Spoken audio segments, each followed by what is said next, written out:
Hai, gue Syahrul, seorang profesional di bidang kesia-siaan.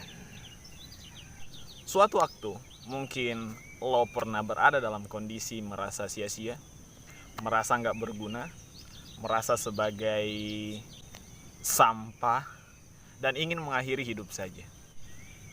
Selamat! Lo ketemu channel yang tepat. Channel yang mungkin akan semakin menambah perasaan sia-sia lo. Channel ini akan bikin lo semakin terpuruk. Karena apa? Karena channel ini gue buat untuk mencapai level kesia-siaan berikutnya. Di kesempatan ini gue mau sedikit sharing tentang hal-hal sia-sia yang gue lakuin untuk membuat hidup gue makin sia-sia. Maaf, gue bercanda. Jadi gue akan sharing 4 hal yang gue lakuin dalam hidup gue ketika gue ada dalam fase itu, untuk membuat hidup gue ya meskipun sia-sia, minimal sia-sia untuk orang lain, tapi untuk gue sendiri ada maknanya. Hal sia-sia pertama yang gue lakuin adalah menulis dengan tangan. Jadi gue menulis apapun yang gue lakuin, apapun pikiran gue pada saat hari itu, ke dalam sebuah buku harga 2000-an. Gue menulis semuanya, gue menulis hal-hal kecil, gue menulis hal-hal detil. Dan mungkin itu kedengaran sia-sia di zaman sekarang, di mana orang begitu terobsesi dengan teknologi. Hal-hal jadul seperti menulis dengan tangan di sebuah buku harga 2000-an itu mungkin dianggap sia-sia. Tapi justru karena sia-sia, gue tertarik. Apa betul sia-sia? Dan ternyata dengan menulis di sebuah buku harga 2000-an itu, gue bisa merefleksi apa yang gue alami pada setiap hari. Jadi di tengah malam ketika gue ada waktu, gue nulis semua dari subuh sampai sore sampai malam. Gue refleksiin semua, dan ternyata menulis itu membantu pikiran gue untuk lebih fokus mencari makna. Karena ya menulis dan berbicara kan beda. Ketika kita berbicara, otak bekerja secara instan, ya. Tidak ada waktu untuk menjeda itu. Ketika menulis berbeda. Ketika lo menulis, maka lo menjeda pikiran-pikiran lo untuk cari detil-detil lain. Istilahnya lo simpen dulu. Nah, itu yang gue rasain ketika menulis dengan tangan, ya, bukan mengetik. Hal sia-sia kedua yang gue lakuin adalah menanam tanaman kakao dan rambutan di tanah tandus belakang rumah gue. Jadi di belakang rumah gue bukan sebenarnya tanah yang efektif untuk menanam tanaman hortikultura seperti kakao dan rambutan, bukan. Di belakang rumah gue tandus dan sebenarnya nggak layak sama sekali untuk dibikin kebun. Tapi justru karena ini tercap hal yang sia-sia, gue tertarik untuk ngelakuin itu.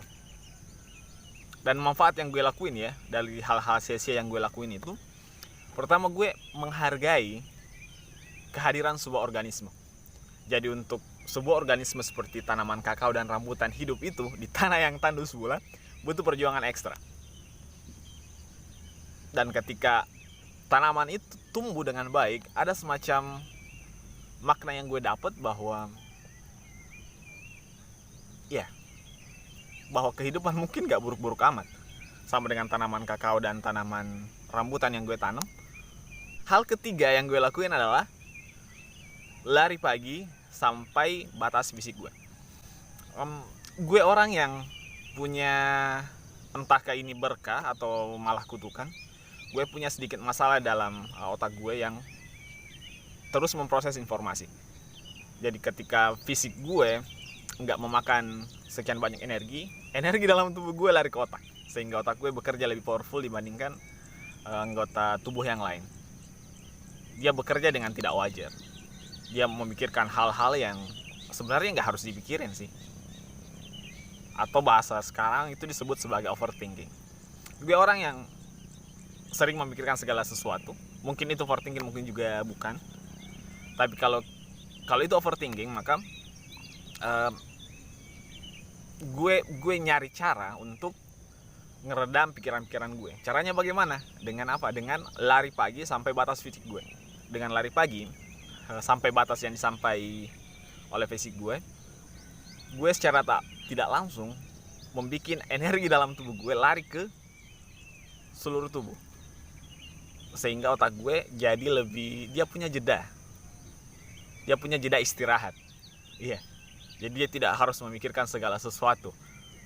Sebagian energi tubuh gue lari ke seluruh tangan, tubuh, dan lain-lain. Keempat, bikin konten gak berguna seperti sekarang ini. Gue bikin konten bukan untuk dapat viewer, bukan untuk dapat subscriber, tapi lebih pada mencoba hal-hal baru. Jadi gue tertarik dengan konten creator seperti ini. Gue nulis skrip, gue nyari latar, bisa kalian lihat. Gue nyari latar, gue latihan bicara di depan kamera. Gue nggak pedulin orang-orang yang lewat. Sekarang gue ada di sawah, dimana para petani lewat dan mandang gue sebagai orang yang aneh. Tapi justru ini yang menurut gue penting ya. Selama isolasi mandiri yang gue lakuin di rumah gara-gara COVID-19, gue jarang berinteraksi dengan orang lain. Gue menjadi sangat pemalu, gue takut, gue insecure. Dan bikin konten sia-sia seperti ini membantu saya untuk tidak peduli dengan apa kata orang. Entahkah mereka melihat saya sebagai sampah atau apapun itu, gue nggak peduli.